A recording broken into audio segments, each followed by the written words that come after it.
education few of us have experienced. It's called homeschool. Parents teach their kids at home completely outside the traditional education system. It's perfectly legal, the numbers seem to be growing, and there is a lot more to it than just gathering around the kitchen table for the daily lesson. The CBC's Tom Taylor got a peek inside the world of homeschooling, and here's what he learned. So add that up. 5 plus 0 is 5. Right. At the Gerard home in rural Leamington, the school day starts at 9 o'clock. 6-year-old William is in grade 1, 10-year-old Jeffrey is in grade 5, and 12-year-old Daniel is in grade 7. None of the boys has ever been to a traditional school. Amy Gerard is their mother. She's not a certified teacher, but she's taught all three from the get-go. I grew with them. And so we started in kindergarten, and we've gone from reading, arithmetic, all the way through, and I've grown along with them. So now that I'm doing William, he's back in grade 1, and it's easy. Wah, wah, says the aw sound. The Gerards buy their curriculum. Yeah. It comes from Pensacola College in Florida. It's Christian-based, and all you have to do is follow the instructions. Joanne as a fun pet.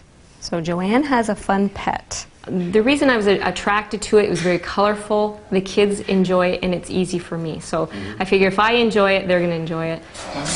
I need your help. Okay, and then we'll do our history. Okay.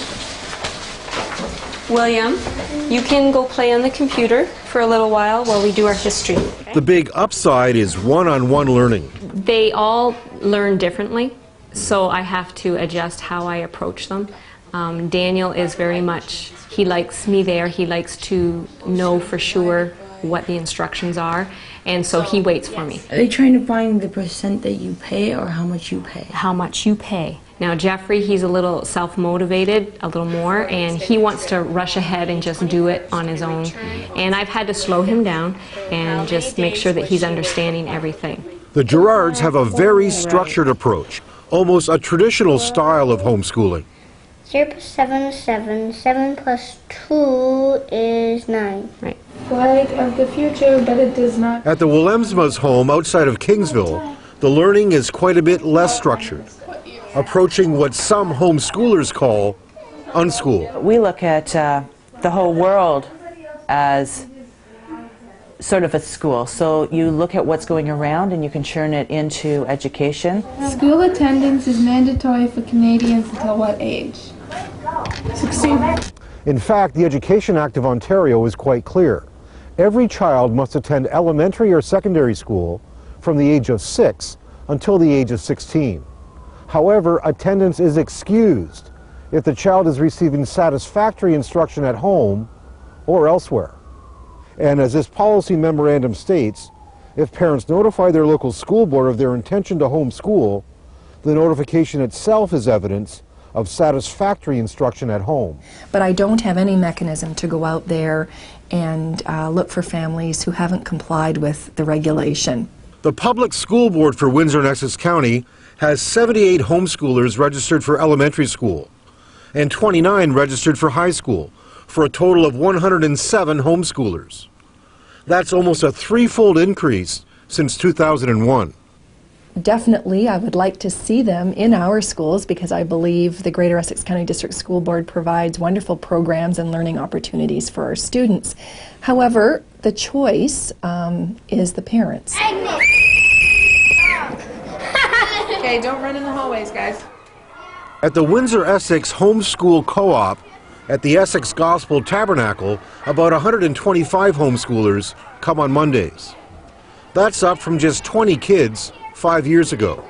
This is on ships, boats, and things that float. Parents lead groups of kids through classes of non-academic material. This is a yak skin boat. There are no tests, no quizzes, and the purpose is as much social as it is about learning. If you stay at home alone, you're not getting a real perspective of what's going on in the world, and it's important as a homeschooling parent to make sure that your child has varied activities. The options for kids here, like this drama class, are just a snippet of what's available for homeschoolers. My name is Moo. I live in Kalamazoo. Life learning is almost as important as book learning for us. There's musical courses that we have. We have horseback riding, gymnastics, swimming, skating. This is just one example of the weekly shitty game for homeschoolers at the Essex Arena, Tuesdays from 1 to 3. And just like at rinks everywhere, moms talk about their kids. Denise Poison, on the right, used to teach school.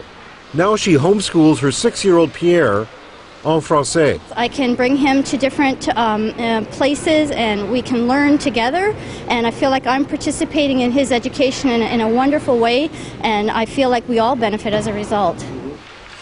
But how do homeschoolers do when compared to their school-taught peers? At the University of Windsor, there are just 3 first-year students who were homeschooled, maybe 15 in the entire institution. But as a group, they do well, ranking in the top quarter of their class. They don't require as much structure and as much support in many ways as students who may be coming on directly from high school in some ways.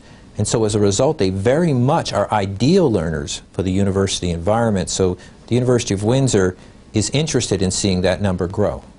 The actual number of homeschoolers is just about impossible to get at. Many parents don't register their kids. A lot like to stay anonymous. Homeschooling organizations estimate a population of 30 to 40,000 in Canada, about 1% of the student population. And Statistics Canada reported a registration growth rate of 10% in Western Canada a decade ago. The actual numbers in our area, maybe 300. Tom Taylor, CBC News, Windsor.